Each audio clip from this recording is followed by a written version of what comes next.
Hundreds of doomed victims walked into this gangland slaughterhouse. Not one walked out. Body after body was carved up in the shower.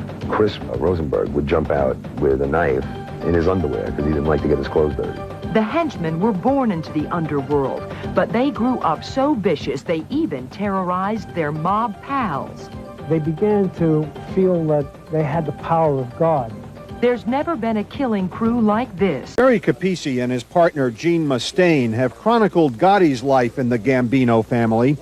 Now they're writing a book about the Roy Demeo Crew, a Gambino gang that operated behind this Brooklyn bar until 1983, a gang that scared even John Gotti. Over a 10-year period, officials estimate the gang killed up to 200 people.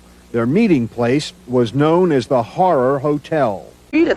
In time, they became sort of the mafia's execution squad. I can't conceive of someone doing this so cold-bloodedly, so methodically, and so calculatingly, and not having nightmares and not wanting to run away from it.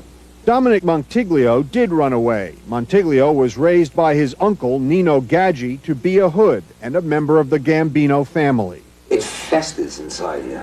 Because this is something that you really have to swallow. Like, this is a different world. They have no idea what it was like to really be a gangster. In time, he became the watchdog of the Demeo Crew. He says he never killed, but he knew what was happening. To hang out with Roy and Joey and Anthony, Henry, Paulie Pinto, Chris, Pedro, these were not like the norm in the life. They were scary people. Eventually, he testified against the crew and his uncle and put them away. Today, Montiglio is in hiding, but he gave taped interviews to Gene Mustaine. You had lunatics running around the street. These guys made them look like Mr. Rogers. It's like, it's a beautiful day in the neighborhood. I mean, guys like Anthony and Joey were scary people.